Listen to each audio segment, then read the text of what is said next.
In a packed courtroom, the sound of a gavel echoed through the room, signaling the beginning of a spectacle. A group of officers stood in the back, their smirks barely concealed. To them, it was just another routine day, but what they didn't realize was how quickly things were about to change. Power could shift in an instant, and the ones who thought they had control were about to lose it all. Alicia Monroe stood calmly, her wrist gripped tightly by an officer.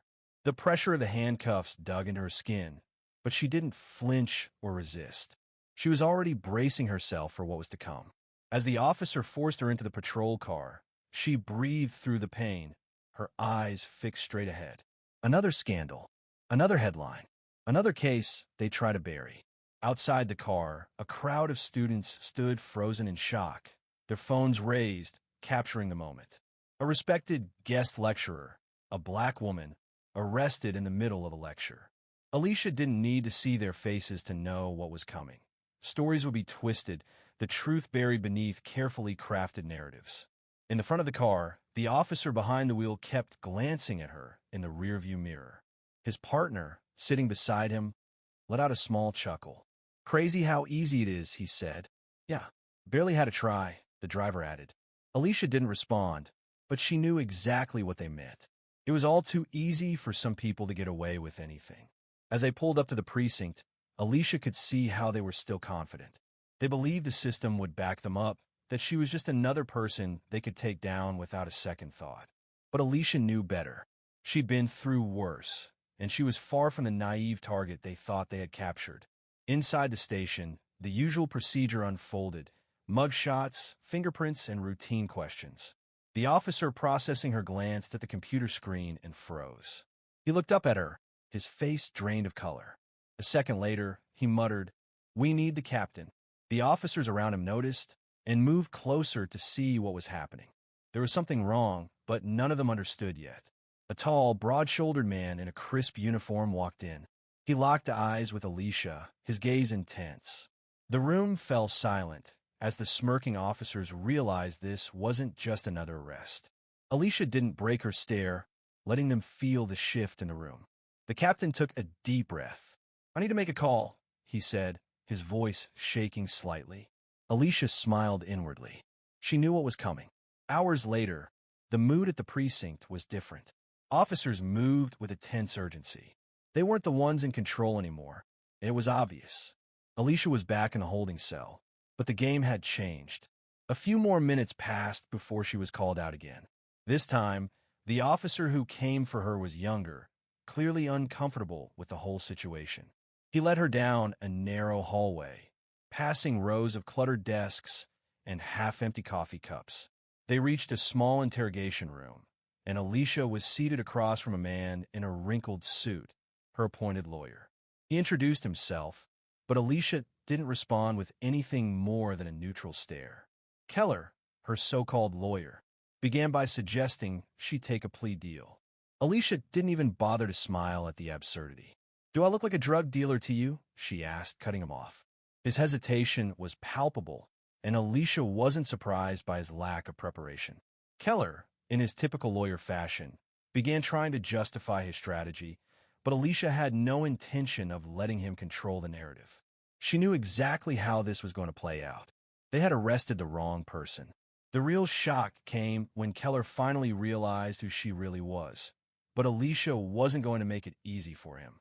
She told him to prepare for the fight, and he reluctantly agreed. Later, the tension in the station was thicker than ever. Officers whispered behind closed doors, their usual bravado replaced by nervous glances. The moment Alicia stepped out of the holding cell, it was clear things had changed. She walked down the hallway, her head held high, past the officers who had arrested her earlier. When they saw her standing there, free from her cuffs, their faces twisted with shock. They still thought they had control. Before they could say anything, she quietly muttered, "Enjoy it. These are your last minutes of peace." And as she walked away, she knew their careers were crumbling before their eyes. At the captain's office, Alicia faced Captain Vance. He was sweating, clearly realizing just how deep he was in trouble. Alicia had exposed something much larger than they'd ever expected. "Who are you?" Vance finally asked, unable to hide the fear in his voice. "That's the million-dollar question," Alicia replied, her tone calm but full of warning. Vance's face went pale as he processed what was happening. It was too late for them to fix the damage. This wasn't just a routine arrest. It was about to be the biggest scandal of their careers. The officers who had planted the evidence were still clueless about the storm coming their way. Alicia wasn't going to let them get away with it. When the captain finally released her from her cuffs, Alicia stood up, her movements deliberate. She was done with the games. "Call your officers in," she told Vance.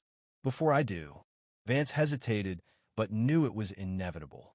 He hit the intercom, and the officers who had once thought themselves untouchable were summoned to the captain's office. As the two officers walked into the room, Alicia turned, her gaze unyielding. "Enjoy the last 5 minutes before your career ends," she said, her voice low. Dunlap, the one who had been smirking earlier, opened his mouth to speak, but no words came out. Before they could respond, the door slammed shut behind them, and Alicia made her way toward the exit, the eyes of everyone in the precinct following her. She didn't need to say a word. The shift had already begun. Outside, a federal agent was waiting for her, his posture professional. "Director Monroe," he said, "we're here to take you home." Alicia didn't flinch, her calm demeanor remaining intact. The walls of corruption were starting to fall, and there was nothing anyone could do to stop it now. Hours later, standing in front of a packed room of reporters, Alicia took her place at the podium. Cameras flashed, and microphones were pushed in front of her. The buzz of anticipation was almost tangible. "Good evening," she began, her voice steady. "As many of you know, I was unlawfully arrested yesterday. The officers responsible have been taken into custody, and an investigation into the corruption within the precinct is already underway." She paused for a moment, letting her words sink in. "But let's be clear, this isn't just about one case. This is about a pattern that has existed for too long, and it's time to end it." Alicia's gaze locked on the cameras. "This ends now." The room erupted with questions, but Alicia didn't flinch. She stepped back from the mic and walked off stage, her mission far from over. Alicia Monroe's calm resolve had shattered the facade of corruption within the precinct. What began as a routine arrest turned into a seismic shift, exposing deep-rooted corruption that had festered for far too long. With one calculated move after another, Alicia not only freed herself, but also ensured that the truth would no longer be buried. As the media buzzed with her statement, the world began to see what the system had tried to hide. Alicia didn't just survive, she fought back, reminding everyone that justice isn't a privilege for the few, but a right for all. With her steady hand, she had begun to dismantle a machine that thrived on oppression, and the ripple effects would be felt far and wide. Alicia knew her battle was just beginning, but the momentum had shifted. Power, once in the wrong hands, was now firmly in hers. The real fight for justice had only just started.